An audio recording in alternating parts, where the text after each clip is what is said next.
যিসকল বিশেষ অনুষ্ঠানে নিজৰ নিজৰ বিভিন্ন সমস্যাৱলীলৈ মোক আবেদন দিছে, যেহেতু মডেল কোডত কণ্ডাক্ট চলি আছে, গতিকে মই ক'ব পৰা অৱস্থাত নাই, কিন্তু আপোনালোকৰ সকলোৰে আবেদন মই বিভাগসমূহত মুখ্যমন্ত্ৰীকে প্ৰমুখ কৰি কিছু মোৰ বিভাগৰ আছে, কিছু বেলেগ বিভাগৰ আছে, গোটেইখিনিয়ে মই সুন্দৰভাৱে ব্যৱস্থা কৰি দিম, তাত চিন্তা কৰিব লগা নাই। খুব সোনকালে এইখিনি ফল পাব। এগৰাকী ব্যক্তিয়ে চিকিৎসাৰ কথাও কৈছিলে, মই তেখেতকো অনুৰোধ কৰিছোঁ যে এইকেইদিনৰ ভিতৰতে গুৱাহাটীত উন্নত চিকিৎসাৰ বাবে তেওঁৰ শিশুটোকো মই লৈ যোৱাৰ ব্যৱস্থা কৰিম। আজি আমাৰ উপায়ুক্ত ডাঙৰীক মই নিৰ্দেশনা দিম যাতে তেওঁ ইয়াৰ পৰা গুৱাহাটীলৈকে লৈ যায়, বাকীখিনি আমি গুৱাহাটীত কৰাব। ধন্যবাদ।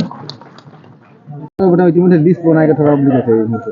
চাওক, ভূপেন বৰা ডাঙৰীয়া হ'ল এজন এনেকুৱা সপোন দেখা মানুহ, যি মানুহে থিয় থিয় সপোন দেখিব পাৰে। ঘোঁৰাই যেনেকৈ থিয় থিয় শুব পাৰে, তেনেকৈ ভূপেন বৰা ডাঙৰীয়াই থিয় থিয় জাগি থাকি সপোন দেখিব পাৰে। গতিকে তেওঁ তেনেকুৱা সপোন দেখিব পৰা মানুহ, তেওঁক মই ধন্যবাদ দিছোঁ। আৰু তেওঁ যিটো সপোন দেখিছে, এই সপোনবিলাক বাস্তৱ কৰা বা তেওঁক নিৰ্দেশনা দিয়া কামটো তেওঁ কৰিব নোৱাৰে। ভূপেন বৰা ডাঙৰীয়াৰ সপোনক বাস্তৱ কৰিবৰ কাৰণে অসমৰ ৰাইজে কৰিব লাগিব। অসমৰ ৰাইজেতো বাস্তৱ নকৰে, গতিকে তেওঁ সেইটো জানে। আৰু তেওঁ যিটো কথা কৈছে যে কাক নিমন্ত্ৰণ কৰিব, সেইটোও তেওঁ কৰিব নোৱাৰে, কাৰণ সেইটোও তেওঁৰ হাতত নাই। সেইটো কৰিব লাগিব ছোনিয়া গান্ধী আৰু ৰাহুল গান্ধী। কাক নিমন্ত্ৰণ কৰিব? ছোনিয়া গান্ধী যাক ক'ব তাকহে নিমন্ত্ৰণ কৰিব। গতিকে বদৰুদ্দিন আজমলকে মাতিব নে অখিল গগৈকে মাতিব নে লুৰিণজ্যোতি গগৈকে মাতিব, সেইটো ছোনিয়া গান্ধীয়ে নিৰ্ধাৰণ কৰিব, তেওঁতো নিৰ্ধাৰণ কৰিব নোৱাৰে। গতিকে থিয় থিয় সপোন দেখা মানুহবিলাকক আৰু কি ক'ম। তেওঁ অসমৰ ৰাজনীতিৰ আটাইতকৈ ডাঙৰ জকৰ বুলি কৈছোঁ মই, আৰু সেই জকৰৰ দৰে কাম কিছুমান কৰি থাকে। আপোনালোকে চাই ভাল পায়, আমিও চাই ভাল পাওঁ। মুখ্যমন্ত্ৰী হিমন্ত বিশ্ব শৰ্মাই কৈ আছে বাৰাপতি যে ভূপেন আজি সদৌ অসম কোচ ৰাজবংশী সন্মিলন আৰু আক্ৰাছুৱে যৌথভাৱে এক সুন্দৰ পৰিৱেশৰ মাজেৰে কোচ ৰাজবংশী ভাইসকলক একলগ কৰি এখন সভা পাতিছিল আৰু মোকো ইয়াত নিমন্ত্ৰণ কৰিছিল। তেখেতসকলৰ সমস্যাসমূহৰ লগত আমাৰ চৰকাৰ সম্পূৰ্ণৰূপে অৱগত, আৰু তেখেতসকলেও জানে যে এই আমাৰ চৰকাৰৰ দিনতে ৰেজিষ্ট্ৰাৰ জেনেৰেল অফ ইণ্ডিয়াৰ পৰা এপ্ৰুভেল লোৱা, ৰাজ্যসভাত বিল উত্থাপন কৰা ইত্যাদি কামসমূহ আমাৰ চৰকাৰৰ দিনতে ভাৰতীয় জনতা পাৰ্টীৰ নেতৃত্বতে হৈছে। আৰু এইখিনি কাম যদি কৰিব লাগে, সেই কামখিনিও মোদী ডাঙৰীয়াৰ নেতৃত্বতে হ'ব বা হিমন্ত বিশ্ব শৰ্মা ডাঙৰীয়াৰ নেতৃত্বতে হ'ব। এই কথাষাৰ তেখেতসকলেও বিশ্বাস কৰে, আৰু সেইকাৰণে তেখেতসকলে কৈছে যে তেখেতসকলৰ জাতিটোৰ ভৱিষ্যতৰ কামৰ স্বাৰ্থত সদায় মোদী ডাঙৰীয়া আৰু মুখ্যমন্ত্ৰী হিমন্ত বিশ্ব শৰ্মা ডাঙৰীয়াক শক্তিশালী কৰিব তেখেতসকলে বিচাৰিছে। আৰু ৰাজহুৱাভাৱে তেওঁলোকে কোচ ৰাজবংশী ভাইসকলক, গোটেই অসমৰ কোচ ৰাজবংশী জনগোষ্ঠীটোৰ ভাইসকলক আবেদন কৰিছে যে আগন্তুক নিৰ্বাচনত যাতে মোদী ডাঙৰীয়াক শক্তিশালী কৰে, হিমন্ত বিশ্ব শৰ্মা ডাঙৰীয়াক শক্তিশালী কৰে। সেইখন চৰকাৰৰ মন্ত্ৰী হিচাপে বা দলৰ জ্যেষ্ঠ সদস্য হিচাপে মই তেখেতসকলক ধন্যবাদ জ্ঞাপন কৰিছোঁ, আৰু তেখেতসকলৰ লগত আমি সদায় একাত্ম হৈ আছোঁ, আৰু একাত্মতাৰে কাম কৰি যোৱাৰ পৰিকল্পনাও আছে, ভৱিষ্যতে কৰিও যাম। জনগোষ্ঠীকৰণ হ'বনে? জনজাতিকৰণ প্ৰক্ৰিয়াটো এটা অত্যন্ত দীঘলীয়া প্ৰক্ৰিয়া। ইয়াৰ কাৰণে ৰেজিষ্ট্ৰাৰ জেনেৰেল অফ ইণ্ডিয়াৰ যি এপ্ৰুভেল লাগে, সেই এপ্ৰুভেল এই জনগোষ্ঠীটোৰ পোৱা হৈছে। ৰাজ্যসভাত এখন বিধেয়ক উত্থাপন হৈছিলে। গতিকে এই ব্যৱস্থাসমূহ আমাৰ চৰকাৰৰ মাজত কিছু পৰিমাণে আগবাঢ়ি গৈছে। আৰু জনজাতিকৰণৰ প্ৰক্ৰিয়াটোত আটাইতকৈ ডাঙৰ কথাটো হ'ল যে এক্সিষ্টিং জনজাতি আৰু বৰ্তমান হ'বলগীয়া জনজাতিসকলৰ মাজত এক সমন্বয়ৰ বাতাবৰণে কামটো কৰিব লাগিব। আৰু তাৰ কাৰণে আমি ট্ৰাইবেল সংঘৰ লগত ইতিমধ্যে আলোচনা কৰা হৈছে। আক্ৰাছু আৰু ট্ৰাইবেল সংঘ বা জনগোষ্ঠীটোৰ বিভিন্ন সংগঠন আৰু ট্ৰাইবেল সংঘৰ মাজত আলোচনা, প্ৰাৰম্ভিকলৈ আলোচনা হৈছেও, আৰু পৰ্যায়ক্ৰমে ই এটা সমাধান সূত্ৰলৈকে গৈ আছে। মই ভাবোঁ যে এই সমাধান সূত্ৰ আমি ওলাব পাৰিম। পলিটিকেল পাৰ্টি আছিলে যে ভূপেন বৰা এটা সপোনৰ কথা কৈছে যে তেওঁ যেতিয়া শপত গ্ৰহণ কৰিব, সেই শপত গ্ৰহণ অনুষ্ঠানলৈ আজমলক আসনখনো দি দিম বুলি কৈছে। চাওক, ভূপেন বৰা ডাঙৰীয়াটো বিজেপিলৈ আহিব, ময়ো ভাবোঁ তেখেত আহিব, কাৰণ ভূপেন বৰা ডাঙৰীয়াৰ যিটো ব্যৱস্থা চাল চলন, সেইটোৰ পৰা মই বুজি পাওঁ যে তেওঁ বিজেপিলৈ অহাৰ বাহিৰে গত্যন্তৰ নাই। কাৰণ আটাইতকৈ ডাঙৰ কথা হ'ল যে আজিৰ তাৰিখত ভাৰতবৰ্ষক সনাতনী ব্যৱস্থাৰ মাজত থকা প্ৰতিজন মানুহে অতি শীঘ্ৰে ভাৰতীয় জনতা পাৰ্টীলৈ আহিব, তাৰপিছত বাকী সকলো আহিব। ভাৰতীয় জনতা পাৰ্টীৰ বিকল্প আৰু ভাৰতবৰ্ষত নাই, সেইকাৰণে আহিবই, তেওঁ অহাটো নিশ্চিত।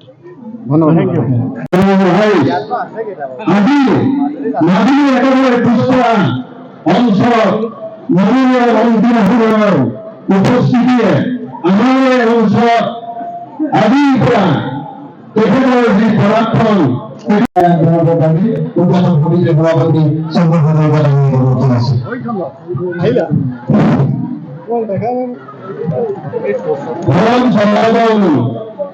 অফ ইণ্ডিয়াত ৰিজেক্ট হৈছিলে তাৰ পিছত ভাৰতীয় জনতা পাৰ্টিৰ চৰকাৰৰ দিনতে RJত তাক একচেপ্ট কৰা হৈছিল আৰু তাৰ পিছত ৰাজ্যসভাতো বিধেয়ক আনি ইয়াক উত্থাপন কৰা হৈছিল যে আমাৰ কোচ জনজাতিৰ কোচ ভাইসকলৰ জনজাতিকৰণ প্ৰক্ৰিয়াটো গতিকে আজিলৈকে ভাৰতীয় জনতা পাৰ্টিৰ বাহিৰে কোনো চৰকাৰে এই ধৰণৰ আগ্ৰহ কেতিয়াও আপোনালোকৰ জনগোষ্ঠীটোৰ প্ৰতি দেখুওৱা নাই আৰু সেইকাৰণে নিশ্চয়কৈ আপোনালোকে আমাৰ চৰকাৰখনক আমাৰ নেতৃত্বক মুখ্যমন্ত্ৰী ডাঙৰীয়া প্ৰধানমন্ত্ৰী ডাঙৰীয়াৰ প্ৰতি আস্থা প্ৰকাশ কৰিছে ঠিক তেনেদৰে যোৱা সময়ত আমাৰ কোচ ৰাজবংশী ডেভেলপমেণ্ট কাউন্সিলৰ অধ্যক্ষ ইয়াতে আপোনালোকৰ সন্মিলনীৰ সভাপতি হিচাপে আছে তেখেতৰ নেতৃত্বত আমি অসমৰ বিভিন্ন ঠাইত সিঁচৰিত হৈ থকা কোচ ৰাজবংশীসকলৰ কাৰণে বিভিন্ন উন্নয়নমূলক কাম লৈছো আজি তেখেতে কৈছে যে মাজুলীত তেখেতে এটা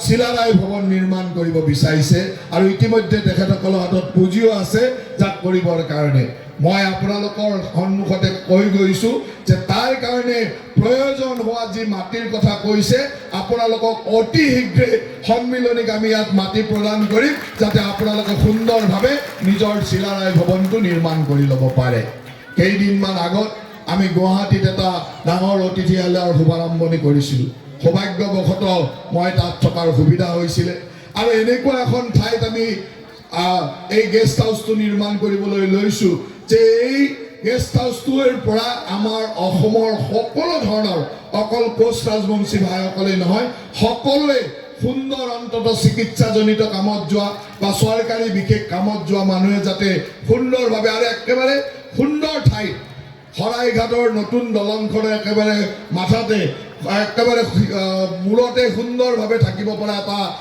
বিশ্ৰাম গৃহ বা গেষ্ট হাউচ এটা নিৰ্মাণ কৰি আছে আৰু সেই সুফলো আপোনালোকে সুন্দৰভাৱে ল'ব পাৰিব আজি এই জনগোষ্ঠীটোৰ নতুন প্ৰজন্মৰ শিক্ষা দীক্ষাৰ কাৰণেই হওক বিভিন্ন উন্নত শিক্ষা ব্যৱস্থাৰ কাৰণে প্ৰশিক্ষণেই হওক বা আমাৰ জনগোষ্ঠীটোৰ নৃত্য গীত আদিৰ প্ৰশিক্ষণৰ কাৰণে আমাৰ কৰম দায়ে কৈছে যে আমি কিছু কাম আৰম্ভ কৰিছোঁ আজি চাওক অলপ আগতে আমাৰ কোচা নৃত্য কৰিছে এনেকুৱা কোচ ৰাজবংশী ভাইসকলৰ বহুকেইটা সাংস্কৃতিক এনেকুৱা সম্পদ আছে যাক আমি নতুন প্ৰজন্মক শিকাই লোৱা নতুন প্ৰজন্মৰ মাজেৰে তাক আগবঢ়াই নিয়াৰ কাম আমাৰ দায়িত্ব আছে আৰু সেই দায়িত্ববিলাক আমাৰ এই সন্মিলনীয়ে হওক আমাৰ ডেভেলপমেণ্ট কাউন্সিলে হওক এইবিলাক কৰিব লাগিব আজি আমি নামনি অসমত কমতাপুৰ স্বায়ত্তশাসিত পৰিষদ কৰিছোঁ এই কমতাপুৰ স্বায়ত্তশাসিত পৰিষদৰ নিৰ্বাচনো এই লোকসভাৰ নিৰ্বাচনৰ কিছুদিন পিছতে আমি অনুষ্ঠিত কৰিম এতিয়া আমাৰ কমিটি বনোৱা আছে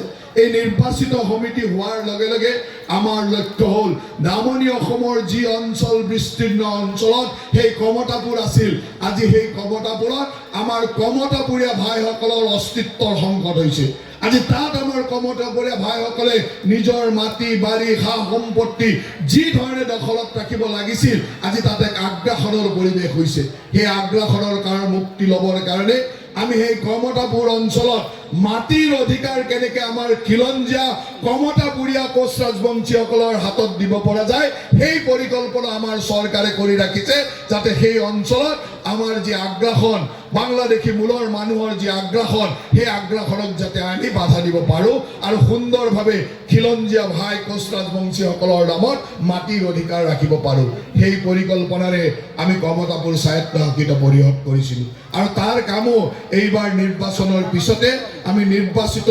জনপ্ৰতিনিধিসকল পালে এখন নিৰ্বাচিত চৰকাৰ হ'লে আমি সেইখিনি কাম কৰিব পাৰিম আৰু মোৰ বিশ্বাস আছে যে এই কমতাপুৰ স্বায়ত্তশাসিত পৰিষদৰ অধীনত আমি বহুত কামেই কৰাৰ পৰিকল্পনা আমি ৰাখিছোঁ আজি আপোনালোকৰ মাজত এই পবিত্ৰ কাৰ্যসূচীত আহি মই অত্যন্ত আনন্দ অনুভৱ কৰিছোঁ সকলো কোচ ৰাজবংশী ভাইসকলক মই অনুৰোধ কৰিছোঁ যে আপোনালোকে আপোনালোকৰ বিবেক আপোনালোকৰ চিন্তা চৰ্চা আপোনালোকৰ সকলো শক্তিৰে ভাৰতবৰ্ষৰ মাননীয় প্ৰধানমন্ত্ৰী নৰেন্দ্ৰ মোদী ডাঙৰীয়া শক্তিশালী কৰক অসমৰ মাননীয় মুখ্যমন্ত্ৰী ডক্টৰ হিমন্ত বিশ্ব শৰ্মা ডাঙৰীয়া শক্তিশালী কৰক আপোনালোকে ভৱিষ্যতৰ দিনত নৰেন্দ্ৰ মোদী ডাঙৰীয়াক তৃতীয়বাৰৰ কাৰণে ভাৰতবৰ্ষৰ প্ৰধানমন্ত্ৰী কৰিবৰ কাৰণে আপোনালোকে কৰণীয় সকলোখিনি কাম কৰক, যাতে আপোনালোকৰ জাতিটো আৰু জনগোষ্ঠীটোৰ কাৰণে আমাৰ চৰকাৰখনেও সদায় সময়মতে সুন্দৰভাৱে কাম কৰি লৈ যাব পাৰে। যোৱা সময়ত মুখ্যমন্ত্ৰী ডাঙৰীয়াৰ নেতৃত্বত আমি সকলো জনগোষ্ঠীৰ লগত এক সমন্বয়ৰ ভাৱেৰে কাম আগবঢ়াইছিলোঁ।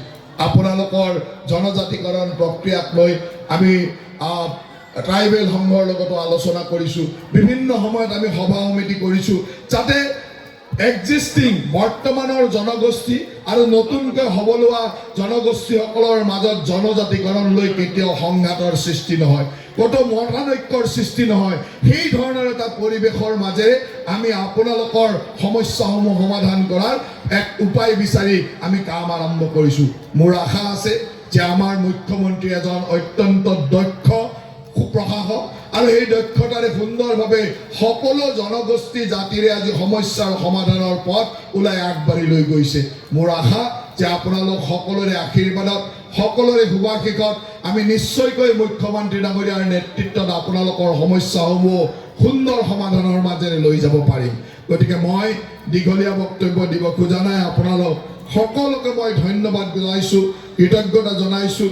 সন্মিলনী এটা সুন্দৰ পৰিৱেশৰ মাজেৰে এই অঞ্চলৰে বৃহৎ সংখ্যক ৰাইজক একত্ৰিত কৰি এক সুন্দৰ বাৰ্তা অসমলৈ দিব বিচাৰিছে যে আপোনালোকৰ নেতৃত্বত সকলো কোচ ৰাজবংশী কমতাবৰীয়া ভাইসকলে, কোচ ৰাজবংশীসকলে সুন্দৰভাৱে প্ৰধানমন্ত্ৰী আৰু মুখ্যমন্ত্ৰীৰ হাত শক্তিশালী কৰাৰ যি সুন্দৰ চিন্তা আপোনালোকে কৰিছে, সেইখন চৰকাৰৰ মন্ত্ৰী হিচাপে বা সেইটো দলৰ এজন সক্ৰিয় সদস্য হিচাপে আপোনালোক সকলোকে মই ধন্যবাদ জ্ঞাপন কৰিছোঁ, আপোনালোকক কৃতজ্ঞতা জনাইছোঁ যে এই একেই ধাৰাৰে আপোনালোকে সদায় মুখ্যমন্ত্ৰী আৰু প্ৰধানমন্ত্ৰী ডাঙৰীয়াক শক্তিশালী কৰক, যাতে আপোনালোকৰ জনগোষ্ঠীয় কামসমূহ আমি সুন্দৰভাৱে কৰি যাব পাৰোঁ। তাকেই কামনা কৰি আপোনালোক সকলোলৈকে পুনৰবাৰ ধন্যবাদ, কৃতজ্ঞতা, শুভেচ্ছা জনাইছোঁ। আৰু দুখন মিটিং মোৰ আছে, গতিকে বহুত দীঘলীয়া সময় আপোনালোকৰ লগত থাকি